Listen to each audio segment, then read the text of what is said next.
starshine lights my way to bed. Magic rainbows glisten in my head. Just like a child, I live in Wonderland. All my dreams are coming true. Heavy shackles. Hi!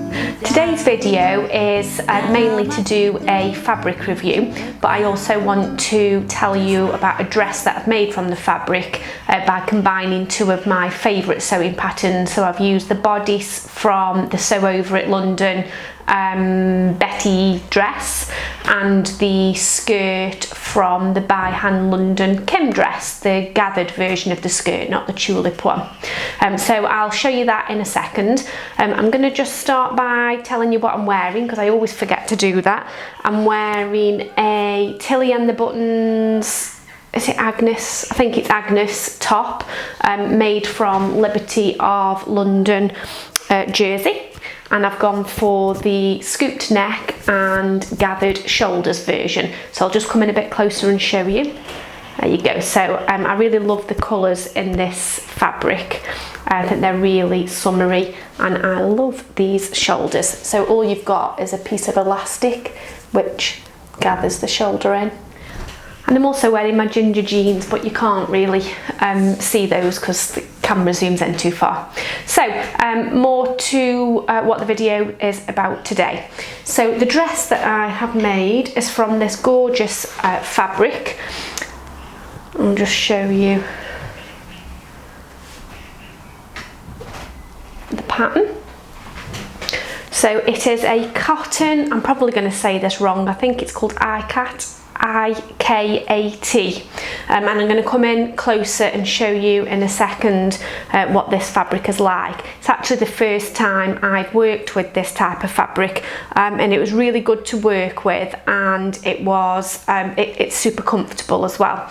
Now the fabric was gifted to me from a lovely company called Fibres to Fabric, who are on Instagram, and they've got a shop on Etsy, and I've seen them around quite a bit at the moment on Instagram. So I think what they've been doing is contacting different bloggers and vloggers and people on Instagram to offer them, people like me, some of the fabric in return for making up a garment and sharing a review and photos, etc. And I really love doing that. I've worked with a few different companies reviewing fabrics, and I think, if I was a business, rather than kind of paying money for advertising, I think I would rather get people in the community, giving them the products to try the fabrics out, and then sharing an honest review. So yeah, that's how I got this fabric, and it also allows me to try out different companies, because if I'm being absolutely honest, the company, I think it's based in India, and I probably wouldn't order fabric from anywhere outside of the UK ordinarily, because it's too much hassle if you don't like it or if there's a fault with it and you've got to return it. But for me, I would definitely order fabric from here again, because it is beautiful and the delivery was super fast as well. So in fact, before I come in closer, I'll just insert a couple of photos of this dress so you can see what it's looked like worn. Okay, so let me show you this fabric up close. Okay, so what is a bit different with this fabric is the pattern isn't printed onto it, it's like woven in.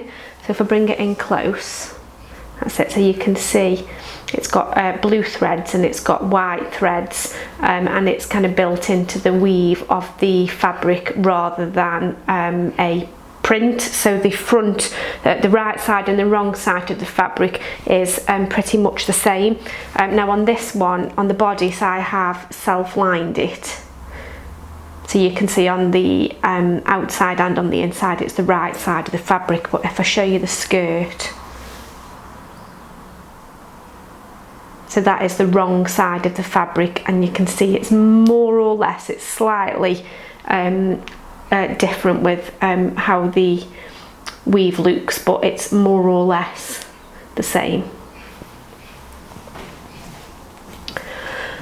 What I've also done on this dress is I've added an exposed zip. It was the first time that I have done a decorative zip, and I really like how that turned out. And I also added the pin tucks to the skirt just to give it a little bit more interest. What I have done as well is I found after I'd finished, the back was ever so slightly gapey. So what I've done to fix that is I've just added in a couple of darts, so one there and one there, and it just pulls the fit in ever so slightly at the back. What I have done is I've done a video showing you the detail of the dress whilst it's on the mannequin, so I'll just flick over to that and show you in a second. But I actually filmed that before I'd made the adjustments on the back, so the little darts that I've just shown you, they won't be visible when I show you the video on the mannequin, because I added those afterwards when I tried it on and found that it was just slightly too loose. I also want to show you the belt, and you will have seen it on the photos that I inserted, and you'll see it on the video in a second. But I got this belt from a charity shop whilst I was away. It's a suede. It's a gorgeous colour. I think it goes perfectly with that dress, and it's one that you just kind of wrap around and tie a bow. So I think what I'm going to do as well is replicate this. So I think I'm going to make some, this is actually in suede, but I think I could make it in fabric or get myself some suede in different colours and actually replicate that belt as well in different colours, because I think it goes really well with dresses. So I'll share how I do that when I do get around to doing it. Okay, so let me just flick over to the video with the mannequin then, so I can show you the detail up close. Okay, so I'll just show you some details of the dress. So looking at the bodice, what you've got is a bust dart there, and you do have a waist dart as well, which I'll show you when I take the belt off. So I've used, this is a shop bought belt that I found, which I thought goes perfectly with this dress, but I think I might have a go at making one of these myself as well. The skirt is a gathered skirt, which again I'll show you in more detail when I take the belt off.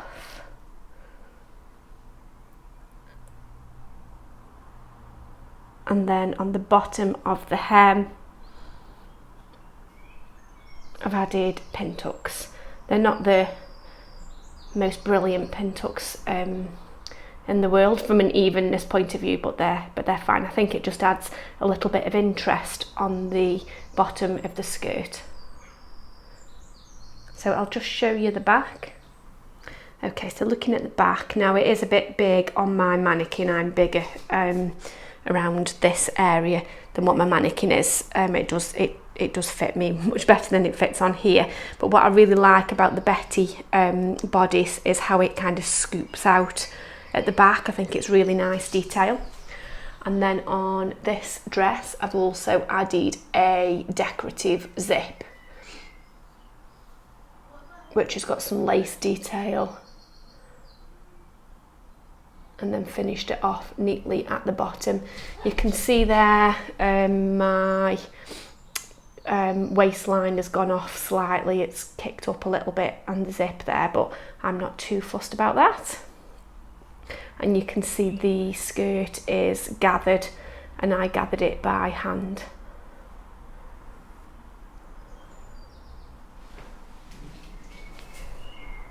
Just to show you the front detail without the belt on. So you've got a bust dart that runs there, And then you've got waist darts as well, which run quite high up, so they go all the way up to the apex more or less. And then that's the gathering in the skirt at the front. And again, my mannequin is smaller than what I am in the waist, so it is more fitted when it's on. Just one thing that I forgot to mention is when I was cutting out the skirt, what's on the Kim pattern, it's a rectangle skirt, and the fabric wasn't quite wide enough. I can't remember how wide the fabric is, I'll add some text in to say. It wasn't quite wide enough. It was about that much, maybe a couple of inches to maybe 1.5 inches too narrow. But what I did is I just cut the maximum out that I could, made the seam allowance slightly smaller at 1 centimetre instead of 1.5, and I think the amount of gathers that are in the skirt is absolutely fine anyway. I don't think you can tell at all, so don't worry about it if you do find that you're doing a rectangle skirt and the fabric just isn't quite wide enough. The fabric, as I said at the beginning, was really easy to sew with. No issues at all. It went through the machine really well. The tension on the stitches worked really well. It cuts out very easy.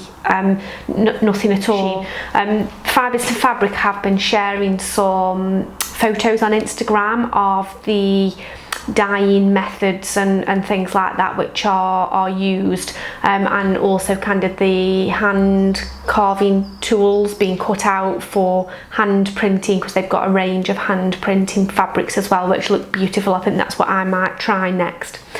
So definitely I'll add all the links etc. Definitely check them out. Thank you to Fibre to Fabrics for sharing this lovely fabric with me. I really love how the dress has turned out, and I hope that you like it too. I'll definitely be combining the Betty bodice with the Kim skirt again in the future as well. I've only made the Betty, well, once for me, but 3 times because I used it as a bridesmaid dress for my friend's wedding, and it's lovely, and I find that it fits me really well, but the pattern itself comes with a full circle skirt, and I find full circle skirts just don't tend to look right for work and everyday wear. I find them a bit more of an evening type dress. I'd rather have a gathered skirt when I'm looking for something that I can either dress up or dress down.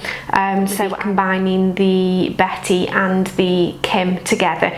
I love the back of the Betty bodice, how the the back goes into a V, and I think the scoop of the neck is really flattering as well. So that is it. I hope that you enjoyed that. Any questions at all about the fabric or about this project, then feel free to ask them in the comments below, and I will see you very soon. Bye. All my dreams are coming true. Heavy shackles used to hold me down. Now my feet don't even reach the ground. Just like a prisoner when his sentence ends, all my dreams are coming true.